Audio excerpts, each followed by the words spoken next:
Okay, so what we want to do now is to create a very basic sign up view.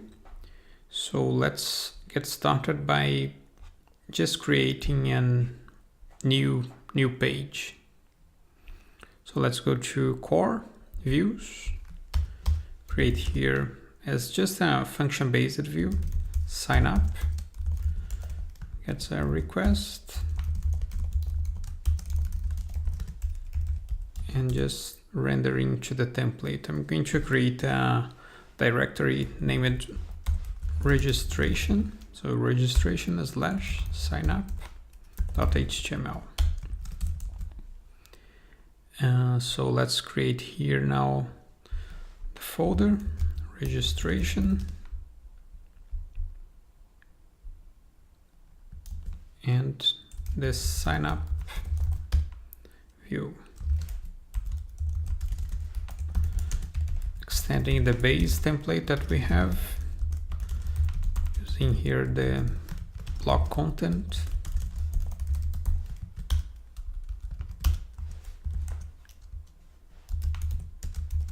Just put here sign up. And now we add a new path, new URL,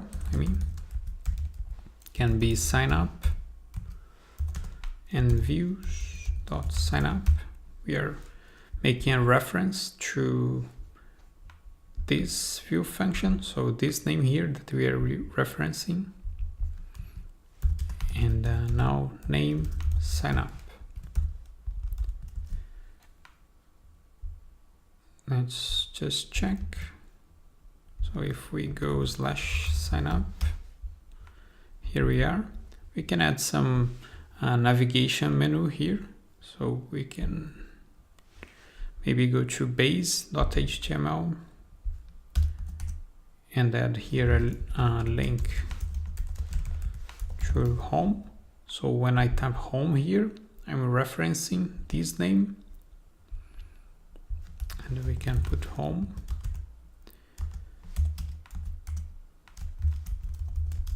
Now another sign up. Let's save. Save. Yep. Home and sign up. Now, what we want to do is use, here I'm on GitHub, browsing the Django repository.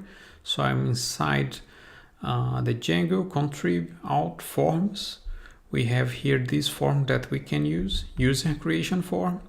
So we can see there is a password 1 and password 2 to do the confirmation. And it's a model form from the Django contrib user. And so basically it's going to be a username and type your password, then confirm your password. So if we just import, so here I'm on views, so I can import from Django.contrib.alt.forms,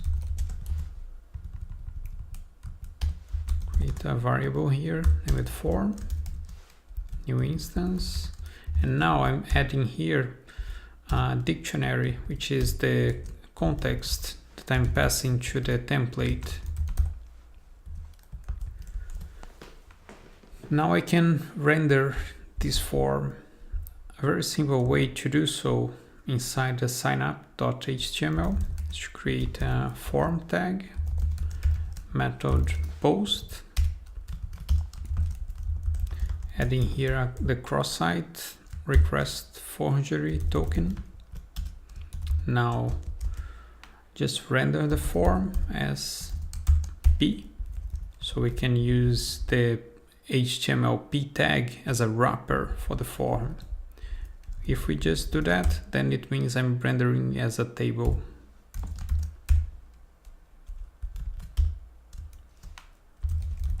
Create now a submit button, just saying sign up. So with just that, if we go back to our page and refresh, here we are. we have the basic Django form. So right now I'm not doing anything. This is just the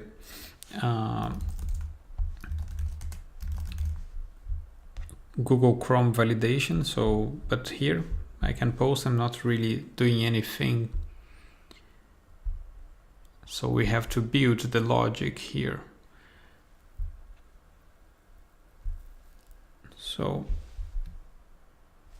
if we were to use a Django function-based view, what we can do is, if the request.method is a post, I can create the form and pass the request.post dictionary. Else, I just create an empty form. Now, if the form is valid, I can save it and maybe just redirect the user to the home page. Can import here the redirect.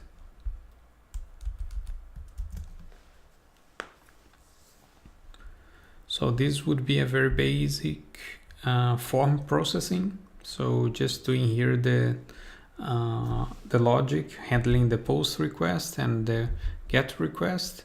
So if there is data and if the form is valid, meaning the passwords matched and the username is unique, I create a new instance. Actually here I'm doing nothing with the user, so for now we just save the form and then send the user to the home page. Let's see if it works. Maybe we can create here Vitor.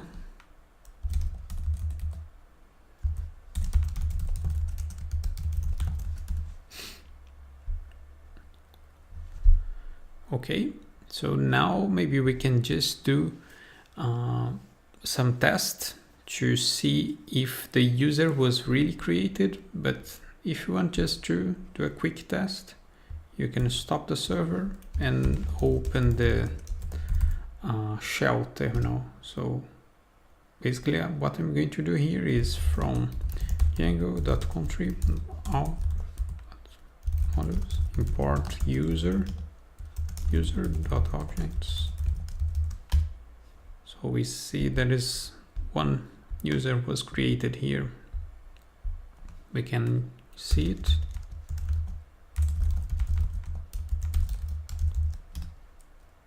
User.username. All right, so it worked. Now maybe we can create a login view.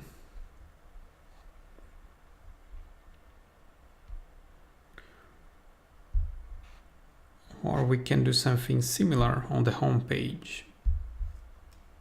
Something like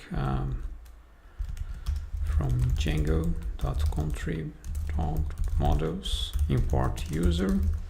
So let's just display here how many users have signed up to our website.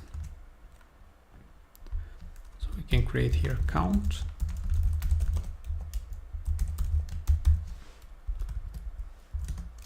And very similar to what we did here with the form, we are going to do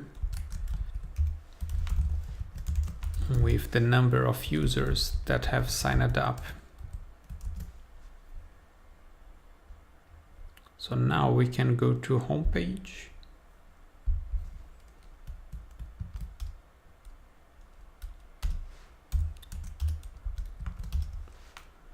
So something like total users registered. And then just render the count.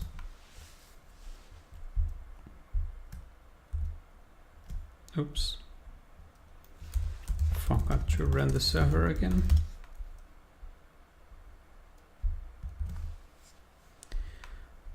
So here now we have a counter.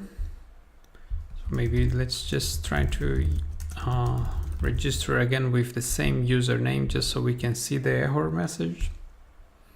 So now we have here proper validation.